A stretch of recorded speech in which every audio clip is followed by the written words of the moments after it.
Welcome back. Democratic freshman Congresswoman Ilhan Omar engulfed in a new controversy, this time for past efforts to convince a judge to show leniency toward a group of Minnesota men accused of trying to join ISIS. Omar writing in 2016, quote, "The best deterrent to fanaticism is a system of compassion. We must alter our attitude and approach. If we truly want to affect change, we should refocus our efforts on inclusion and rehabilitation."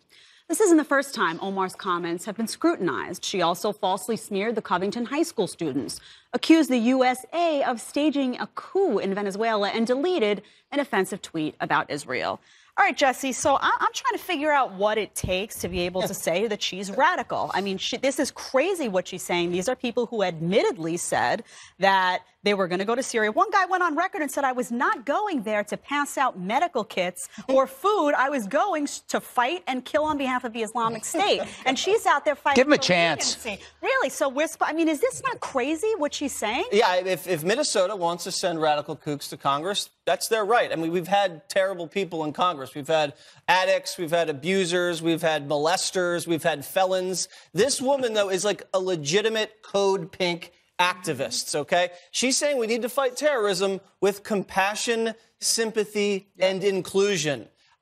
Is she on the House Intel Committee? Because that would be really scary. I think Pelosi has a huge problem on her hands. They're going to run ads all against her next year. And she's already, I think what she said, that Lindsey Graham was being sexually blackmailed. Yep, that she too. said That's horrible things about Israel. She's a problem, but she's not my problem. Why don't you have, though, Juan, Democrats in the party that still have their sanity, that want to be able to appeal to independent voters, that want to be able to appeal to normal people who recognize that compassion toward people who are actively wanting to support ISIS is a bad idea? Why aren't they out there saying, holding her accountable and saying this is not reflective of the party? Wait a second. I mean, it sounds to me like you guys have never heard of Steve King or Louis Gohmert or any of these guys on the right who I think, boy, I don't know. Do they support ISIS? This is a I think they're worse. This is not supporting ISIS. She's not supporting ISIS in any way. And by the way, decrease the amount of time that people who were going to fight with ISIS. This is a very important conversation, and she is making an important contribution to it by saying, if you really want to deal with fanatics, you have to understand how they think. And she's saying these people felt that they were not being included, that they could not be part of the system. She said, we need restorative justice. You need to reach out to these people because you don't want more of them to come. We've all, right here on this set, said a lot of this ideology is like a cancer. It metastasizes and spreads. And you can't stop it just by use of violence or death penalties. Yes, you can. You sure can. Trump just did it. What is restorative justice? Restorative justice is saying, here is how you can become part of the community. Here's how you can make a contribution. Your life is valuable. You should not be involved in trying to kill people or kill yourself. Yeah, but here's the issue, though. If a group of people and their ideology dictates that everything about your culture is evil, I don't think any amount of restorative justice is going to work. You know, the thing that bugs me about this is two things. She's defending the worst kind of misogyny probably in modern history, responsible for thousands of gang rapes, sex slavery. So she's lost the moral authority to lecture anybody about Trump, okay? When did she defend gang rape? Well, I read up on ISIS. Okay, so here's the thing. In other words, it's not her. No, read up on ISIS. Right. She's defending people that were supporting gang rape and sexual slavery. So how did we not know about her beliefs beforehand?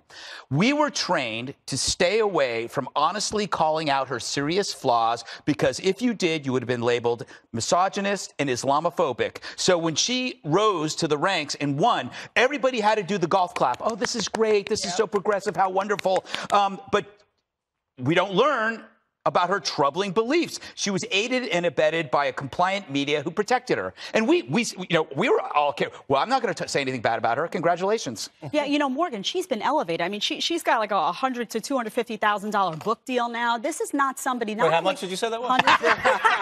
I just want to know what the marketplace is. You know, support ISIS. There you go. That'll be a ticket. No, but it's not only that they haven't called her out, but they have elevated her. I mean, you see her on TV all the time, getting a platform to talk about her beliefs, and nobody seems the women's magazines. Right, and nobody seems to be paying attention to what she's actually saying. I mean, what is this woman going to be? Is she also going to decide she wants to run for president? The Party has a very serious problem with anti-Semitism that I think is festering and that they're not addressing. Her tweets about Israel, you could look them up. What she said about Venezuela Venezuela, last week, talking about that it was a coup from the U.S. She took the sides of the Chinese and the Russians. I mean, these are things that she's saying that is just basic research that her staff could do. And first of all, let me say, there is a candidate, a Muslim candidate named Omar Qudrat, who was the first Republican to win a congressional primary, supported mainly by people of the Jewish faith in the Republican Party who gave a ton of money to him. So there are people on the Republican side who are running for this, but she's the one who's been elevated, as you said, and been given this big platform. And until Democrats start to realize, look, just tonight, while we're on here, there's a bill that's going through the Senate that Marco Rubio has been pushing, that is a bill that is anti-BDS, which is the sanctions against Israel. Schumer was able to get rid of the vote because he said, well, it's during the shutdown. All of these senators are going to start to be put on record, and they are afraid of a base which is now becoming increasingly anti-Israel, increasingly hostile. And I think that there is simmering anti-Semitism in the base of the Democrat Party that they need to address. I think that's wishful thinking. I don't think Democrats, and let me say, most Jews in the country are Democrats. There's not. Well, not this one. We have a problem in the Democratic Party that was evident in terms of that women's march. That absolutely was a problem. But I'm just telling you, this woman was elected in the state of Minnesota, has a track record in Minnesota, and those voters selected her, and that's why you're seeing her. Yeah, but she also has a track record of saying grossly incorrect, horrible things, and then she deletes tweets and has to walk them back. These comments that she made about Covington High School, that was outrageous. She smeared an entire group of kids without doing absolutely no research. So I think the Democrats need to pay a little bit more attention to what she's been doing. But moving on.